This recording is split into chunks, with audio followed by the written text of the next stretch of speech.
I think it's our obligation to push this as hard and fast as we can.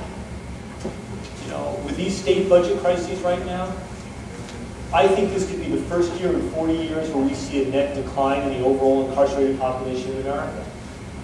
It may be a bit of a trap, because what's going to happen is a lot of people who have real problems are going to be getting let out, and then there's going to be absolutely no services to help them, and there's going to be fewer and fewer jobs, which means they're going to be more likely to get involved in trouble and go back again, and that's going to be an opportunity a few years from now for our opposition to say, see, we told you you couldn't really let these people out, because look, they just recidivated and they have to go back in. So we have to watch out for that trap.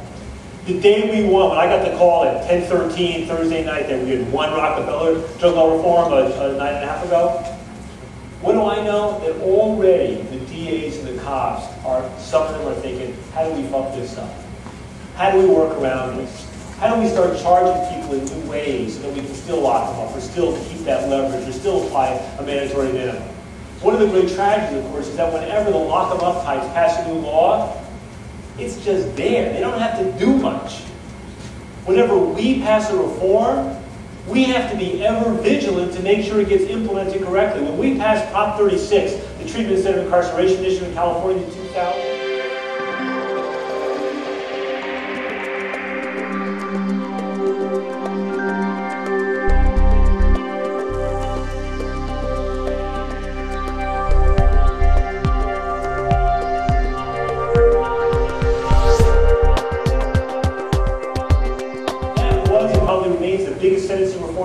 country in terms of the number of people affected, the magnitude of the reform. Right? It was the first time in 20 years that California prison population actually dropped for a few years. But you can know that what happened right after that was that the DAs and the cops and others just quickly started figuring out how do they get around this. How do you start getting that person who can't go to jail for that now in jail for that? How do you do that? So it's about being vigilant. And I'll tell you, one of our biggest challenges is that as we win more victories, we have to keep paying attention to the implementation, whether it's medical marijuana or needle exchange, sentencing reform, or alternatives to incarceration. We have to keep paying attention because the system, we're dependent upon the existing system and the vested interest to reform because the law has changed when they don't want it to change. And unfortunately, the more we get involved in implementation, the harder it is, and the more resources it detracts from being involved in advocacy. And it's hard to know what we do with that. Some of you are going to find this. Some of you are going to get involved in stuff. You're going to win a big victory. And also you're going to realize you're spending half your time making sure your victory is meaningful rather than going right back out and fighting for the next victory.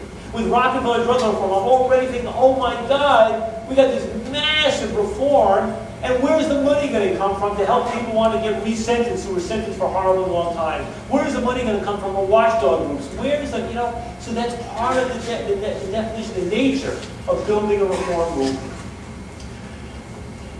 What's going on in Mexico right now, it's not going to keep going forever. The violence is going to quiet down at some point. But that too has created an opportunity. It's the first time that a situation involving organized crime and violence and corruption involved around drugs in a foreign country has ever been linked with marijuana. Before, Afghanistan was about opium and heroin, Colombia and Bolivia were always about cocaine, right? And when we talk about, well, the obvious answer is end prohibition to legalize that stuff. Because only 10% of the public thinks we should legalize cocaine or heroin, it became a very abstract, kind of academic, economic argument. But when you're talking about legalizing marijuana, that's more legal. So here's where I think the prospects for reform are going to lie.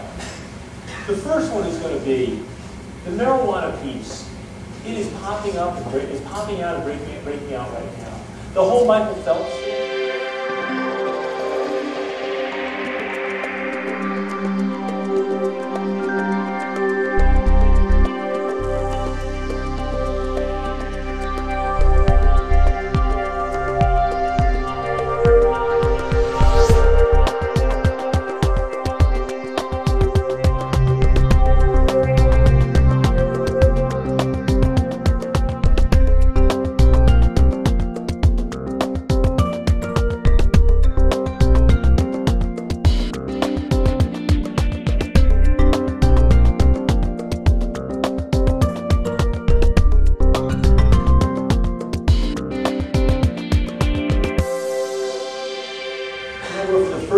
Hours, well, we're they too tough on him, and should they Kelloggs have, gums and all this sort of stuff.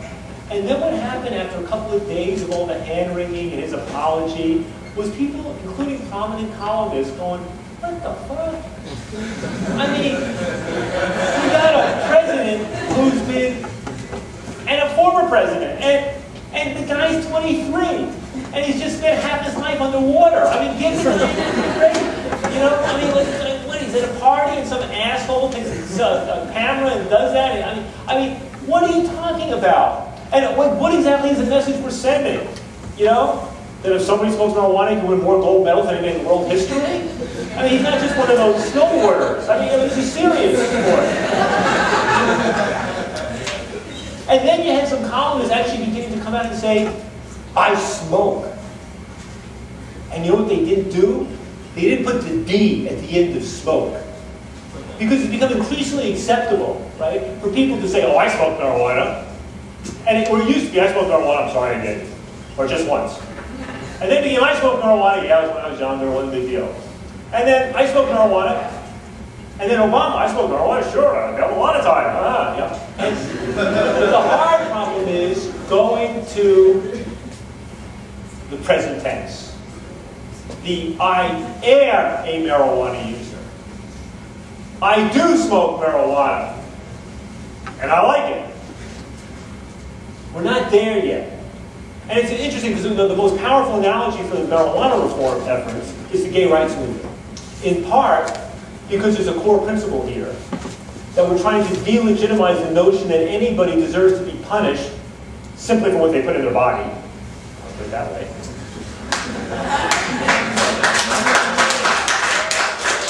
But also because as a matter of tactics and strategy, the element of coming out is so pivotally important.